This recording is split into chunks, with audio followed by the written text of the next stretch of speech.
We'll talk about one of the metabolic disorders, diabetes mellitus. Introduction. Basically, diabetes mellitus is derived from a Greek word, dia meaning through and beinin means to go. So diabetes meaning to pass through. What is being passed through? That is urine. There is copious urine. They pass so much of urine. So that's why they gave that name diabetes. Dia, through. Beinin, to go. And mellitus. What is mellitus? Literally in Greek it means sweetened with honey or sugar in the urine. That is, there is sugar being passed out in the urine. So it is called diabetes mellitus. It's a metabolic disease. It can be due to absolute or relative insulin deficiency. And it's a very common clinical condition. About 10% of the population and 1/5 of people above 50 years suffer from this disease. And as you all know, it's a major cause for mortality and morbidity. What are the hormones produced by the pancreas? Alpha cells. So these are the cells in the pancreas, and we will see what hormones they produce. So you have alpha cells, beta cells, delta cells, and something called the F cells or the PP cells. So this is the pancreatic islet having the alpha cells, the beta cells, the delta cells and the F cells.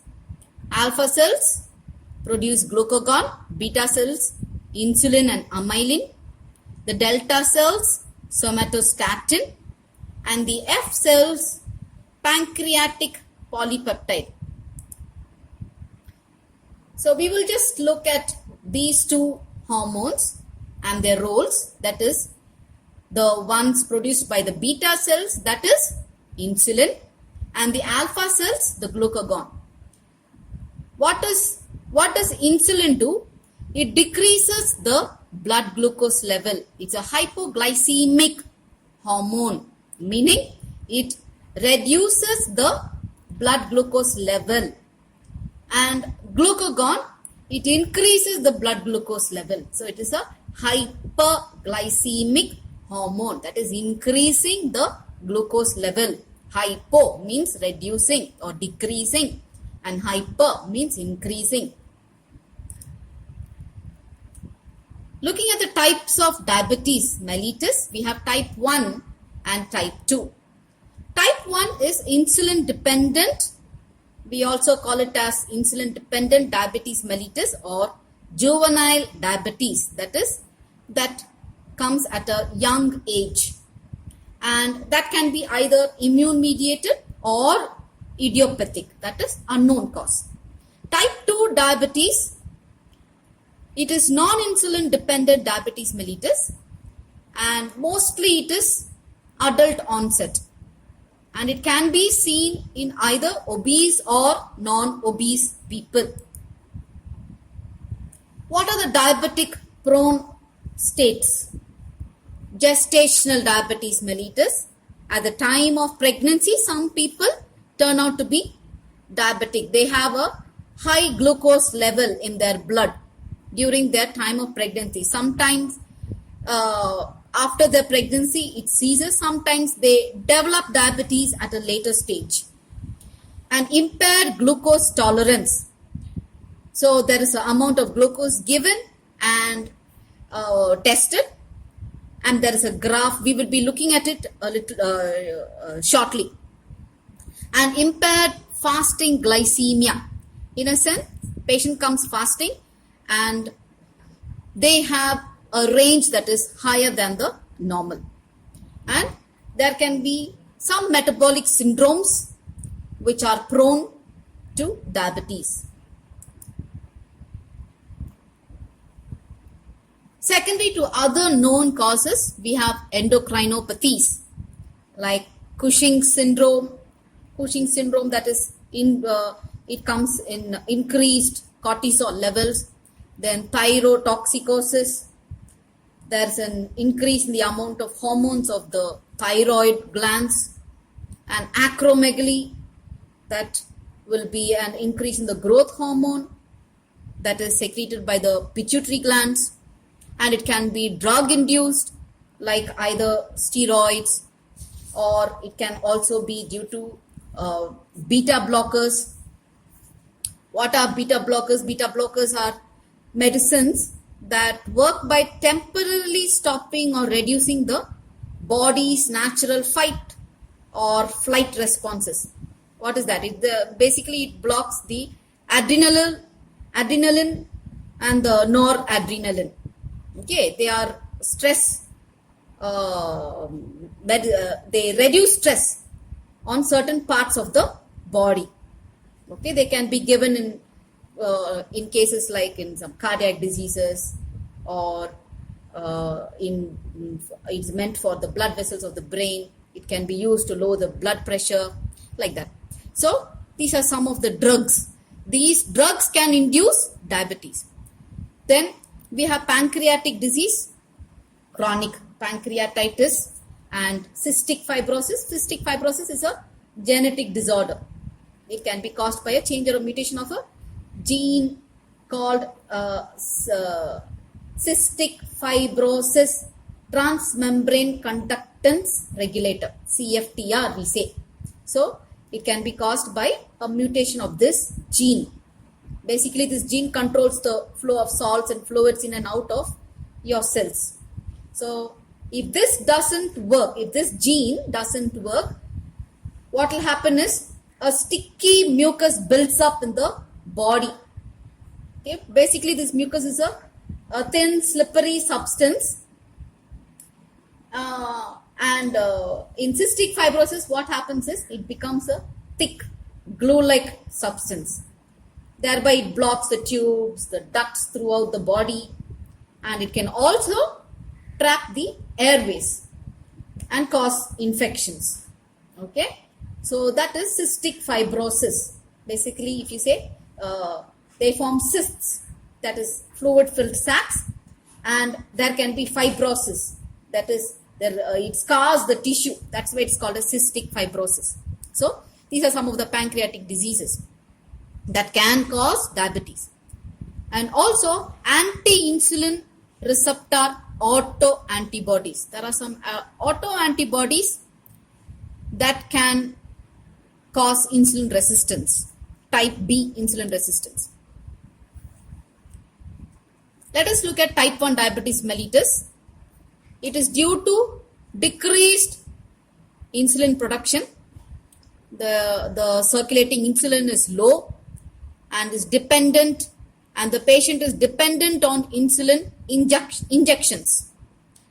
And the onset is below 30 years of age and most commonly seen during adolescence. These patients are prone to ketosis. What is ketosis? Accumulation of the ketone bodies like acetone, diacetic acid. So these ketones get accumulated in the body.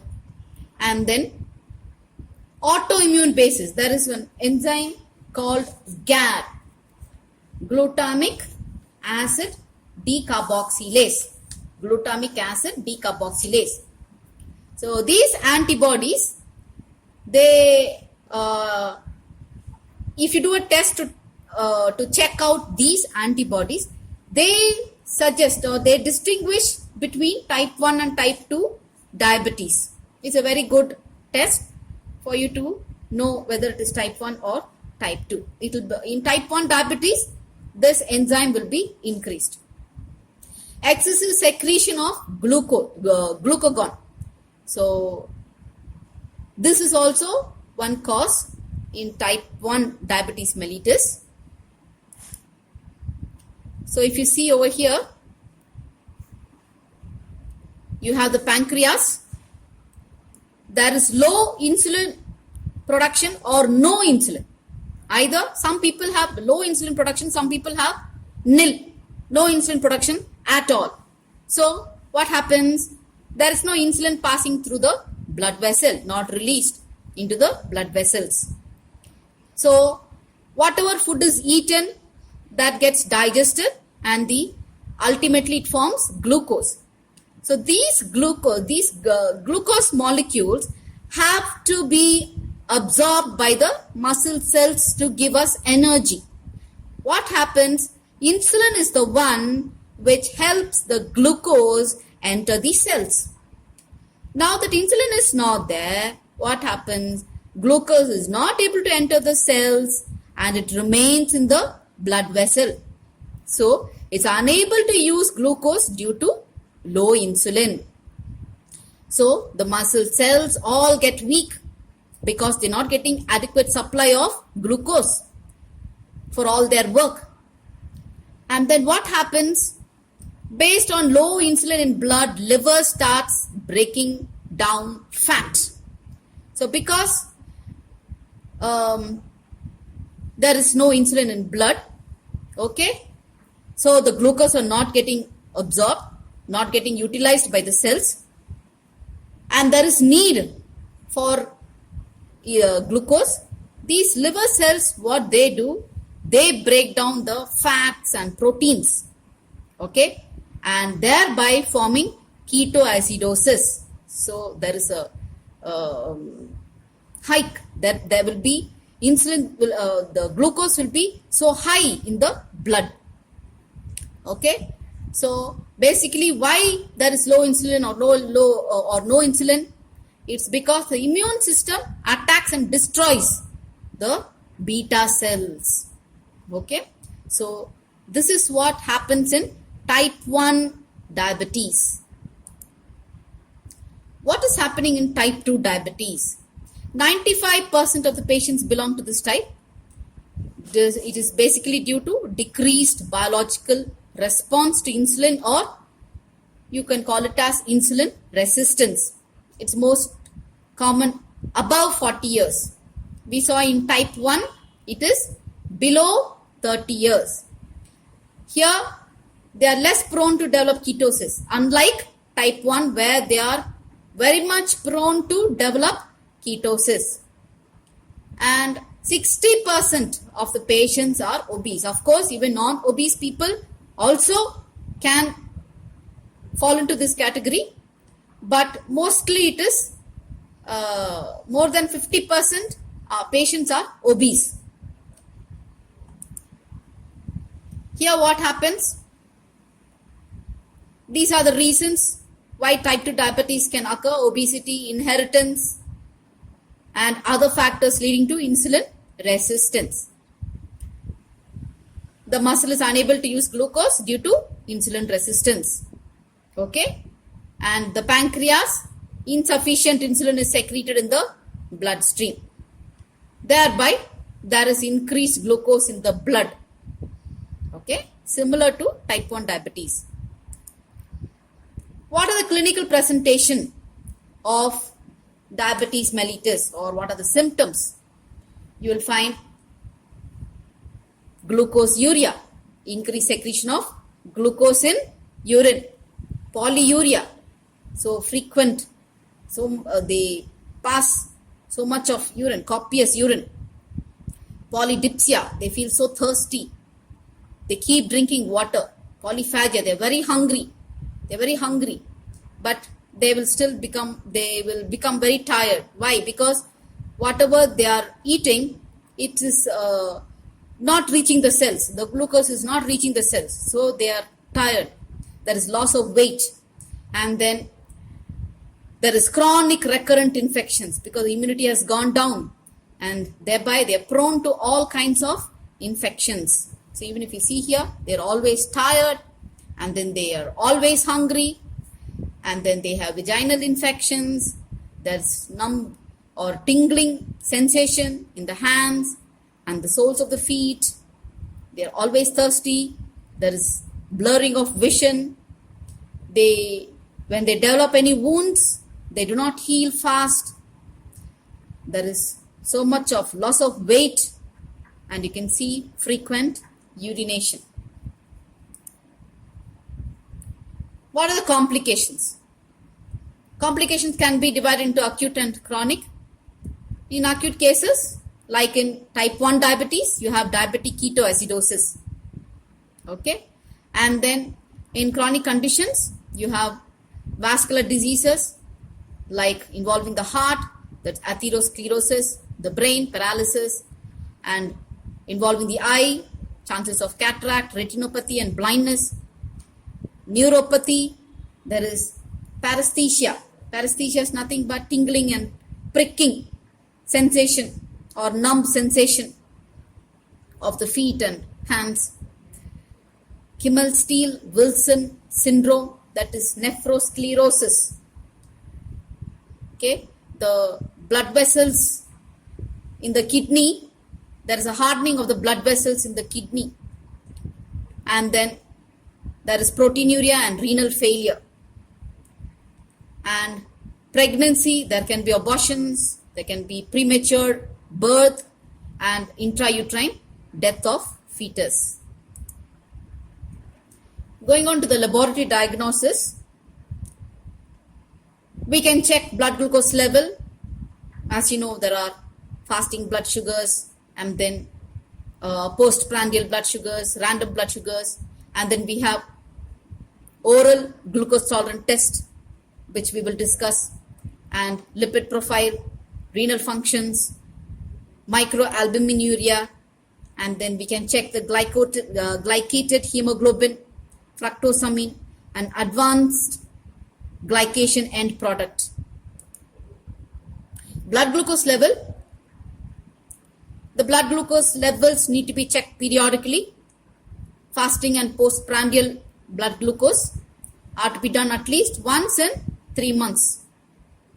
So the fasting blood sugar normal range is around 70 to 100 milligram per deciliters, and postprandial around, this is 2 hours after your food, 80 to 140 milligram per deciliters.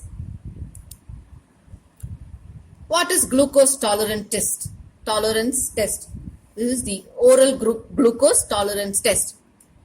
We define it as the ability of a person to metabolize a given load of glucose. Okay, that is known as glucose tolerance. The ability of a person to metabolize a given load of glucose. How we go about it?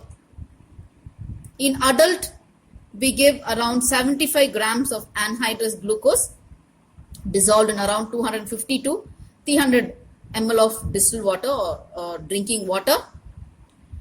And then for children, around 1.5 to 1.75 gram per kg body weight.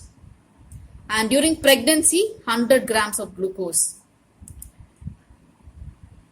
And when do we do this test? What are the indications? Suppose you suspect diabetes mellitus, symptoms suggestive of diabetes mellitus. And then during pregnancy or excessive weight gaining is noticed with a past history of big baby more than 4 kgs or a past history of miscarriage, and also to rule out benign renal glucosuria. What are the contraindications? When an oral glucose tolerance test should not be done. It is not done in confirmed diabetes mellitus. If the person is already a diabetic and you know for sure, you are not supposed to do GTT, glucose tolerance test, on them. And no role, does not have any role in follow-up of diabetes. Once you are a diabetic, there is nothing to do with GTT. It is indicated only for the initial diagnosis and should not be done in actually ill patients. Now, how do you prepare the patient for your oral GTT?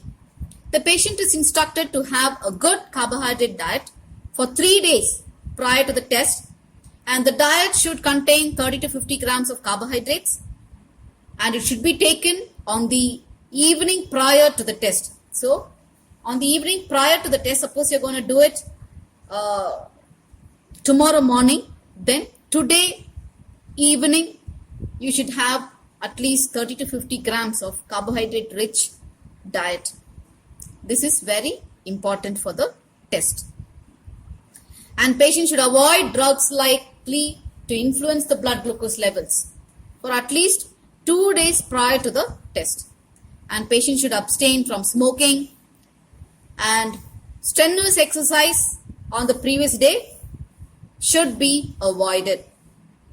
Patient should not take food after 8 p.m. the previous night and should not take any breakfast. He should come fasting. This is to ensure 12 hours of fasting, that is 8 to 8. The patients are advised to remain in the hospital during the waiting period of 2 hours without any active exercise. The practice of leaving the hospital and rushing back at the end of 2 hours should be discouraged. So, when they come for GTT, we will take a sample, fasting sample, and then give them the glucose, and they are supposed to wait there. Okay, every 1 hour the sample will be collected post glucose consumption.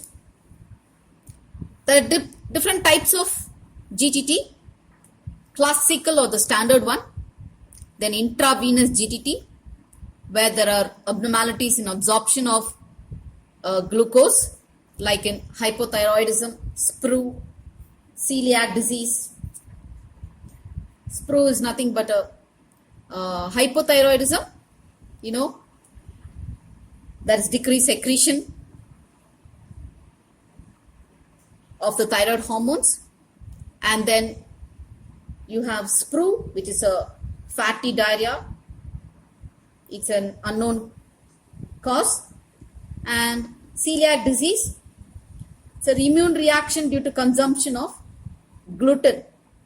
Gluten is present in wheat, barley, and there is an immune reaction due to the consumption of this gluten in the small intestine, damaging the intestinal lining, leading to malabsorption of nutrients. So this causes fatigue, diarrhea, anemia, like that. So that is the celiac disease. And then we have cortisone stressed GTT. This is to detect latent diabetes or pre-diabetes. Okay. And then we have extended GTT, that is in partial gastrectomy or in islet cell tumors.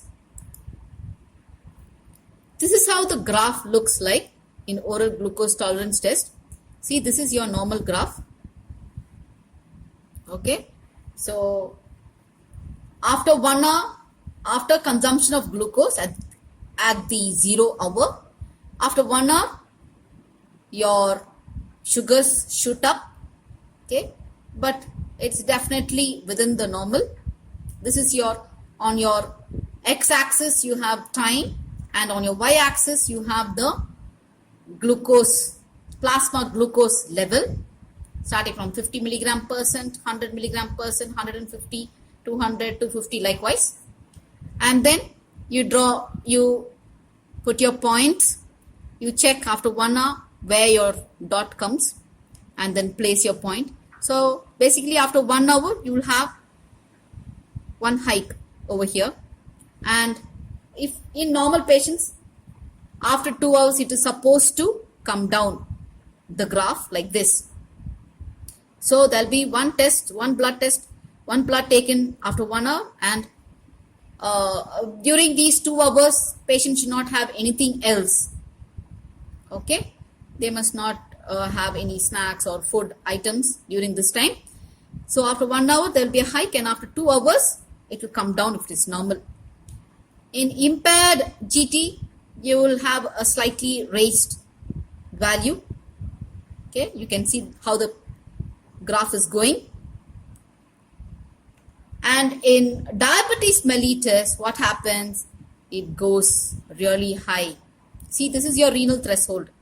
Okay, 180 milligram percent.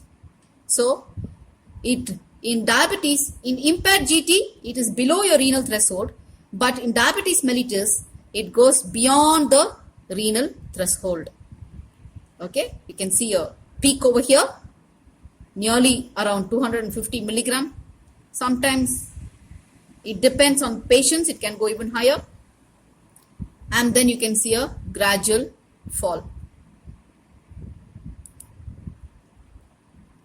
Impaired glucose tolerance test, IGT. It's also called impaired glucose regulation. So in this, what are your levels? Fasting glucose level is around 110 to 126 and postprandial glucose level is around 140 to 200 milligram percent.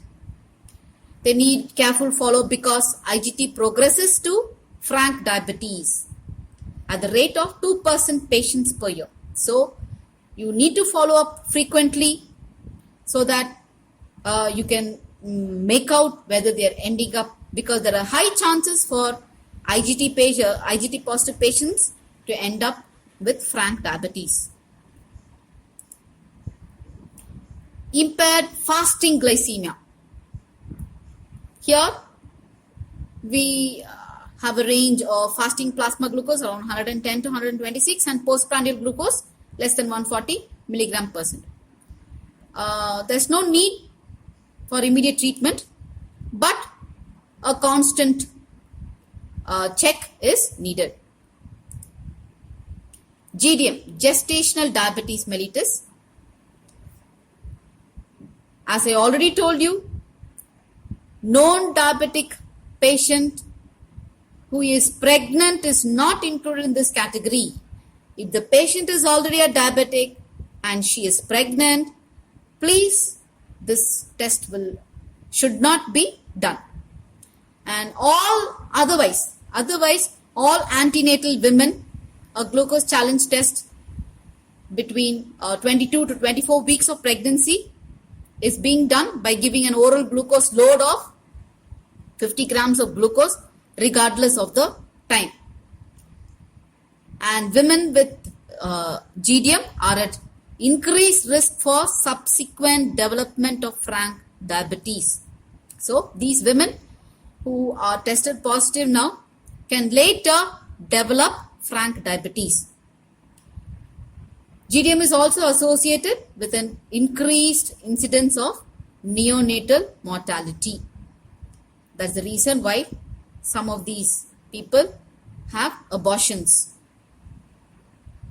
Maternal hyperglycemia causes the fetus to secrete more insulin, causing stimulation of fetal growth and increased birth weight. After the childbirth, the women should be checked. They must have their regular checkups and find out if they are having hyperglycemia.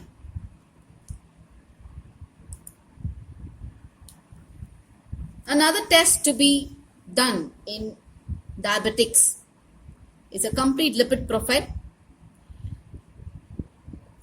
This is the profile: cholesterol, triglycerides, LDL and HDL. So the normal range, how much it should be. Cholesterol should be around 150 to 250 milligram percent. Triglycerides 50 to 150. LDL cholesterol should be less than 100 milligram percent, and LDL is low density lipoproteins, and HDL high density lipoprotein. This is a good cholesterol.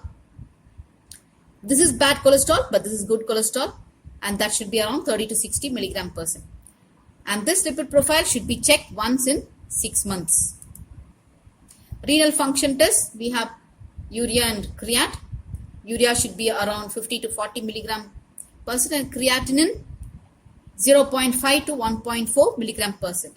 This may be done at least twice a year. Microalbuminuria, normal urine albumin is around less than 25 milligram per day, and presence of albumin around 50 to 300 milligram per day, we call that as microalbuminuria. It's a predictor of diabetic nephropathy. More than 300 milligram per day can cause overt diabetic nephropathy. It is defined as urine albumin more than 300 milligram per 24 hours or more than 200 microgram per minute. And this microalbuminuria test should be checked at least once in a year. Coming to glycated hemoglobin, we call it as HbA1c. It's the best index for long-term control of blood glucose level. How does this occur? Once this glucose gets attached to the hemoglobin, it cannot be removed. It remains inside the RBCs throughout their lifespan. You must be knowing the lifespan of RBCs are 120 days. So, throughout those 120 days, as long as this hemoglobin is there, this glucose attached to it, you can see this is a glucose molecule. It attaches to the hemoglobin and it is not removed. See, in normal glucose level, this is how the glucose gets attached.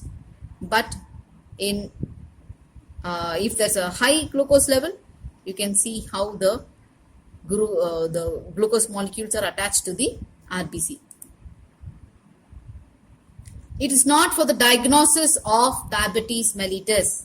It's only for monitoring the response to treatment. It reveals the mean glucose levels over a period of 10 to 12 weeks, approximately around 3 months. And it is not affected by recent intake or recent changes in blood sugar levels. See, basically, when you're doing an ACPC, ante-sebum, post-sebum, fasting and your postprandial blood sugars, there are chances of cheating.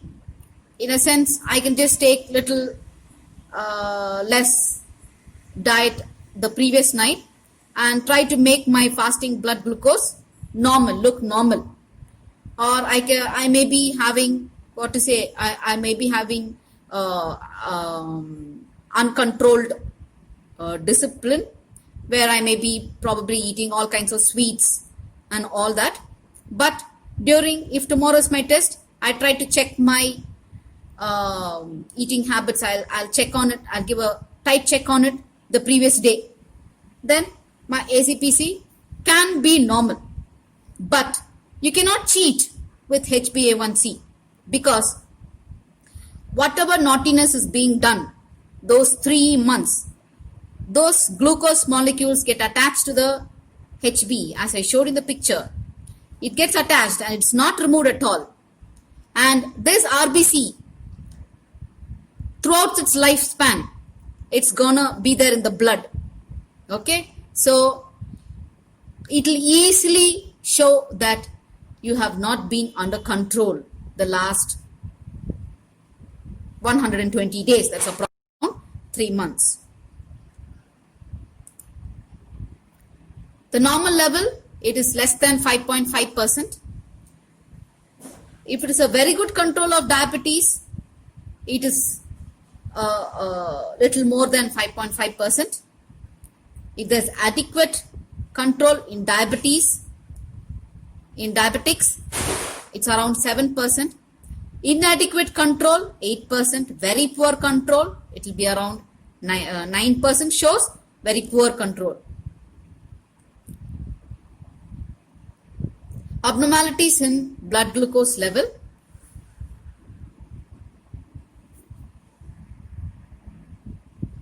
Hyperglycemia. When the blood glucose level goes above 180 mg/%, we call that as hyperglycemia. What are the causes? Diabetes mellitus, hyperactivity of thyroid, pituitary, adrenal glands, emotional stress, diffuse disease of the pancreas, sepsis, and intracranial disease. What are the symptoms of hyperglycemia? Polydipsia, very thirsty. Very thirsty. They have headache, trouble concentrating, blurred vision, polyuria, frequent urination, fatigue, tiredness, and there is weight loss. Hypoglycemia, this is when the blood glucose level goes below 50 mg/%. The causes are overdosage of insulin, insulin secreting tumors, we call it as insulinoma, and hypoactivity of thyroid, pituitary, adrenal glands, severity of liver disease, and severe exercise. So what are the symptoms of hypoglycemia?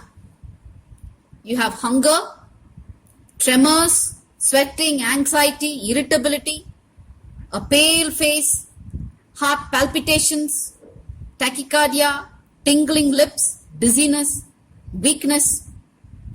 These are all the symptoms of hypoglycemia. How do you treat hypoglycemia? Take quickly absorbed carbohydrates, because the sugar will keep dropping, so they will need something that will absorb quickly. So a glass of juice, a little carton or small bottle of fruit juice should do. 5 to 7 jelly beans, 3 teaspoons of honey or sugar. Honey is a very good substance to quickly raise your sugars, because it's a digested food. Already it is a digested food. So your sugar can quickly be raised. And glucose that contain 15 grams of carbohydrates. Okay. If you take more than 15 grams, then there are chances after a time the sugars can peak. So 15 grams is ideal. Then follow up with more slowly absorbed carbohydrates. After that, you can take a sandwich, biscuits, a glass of milk, or a piece of fruit. And retest the blood glucose level after 15 minutes to check if you have a raise in your glucose level. How do you manage diabetes? Diet and exercise, very important. Diet, you have to have 3 major meals, 3 minor meals, and you must have a proper exercise to keep yourself fit, and then oral hypoglycemic agents, as in case of type 2 diabetes, insulin injections, as in the case of type 1 diabetes, and we must be able to prevent all kinds of complications. Okay, thank you.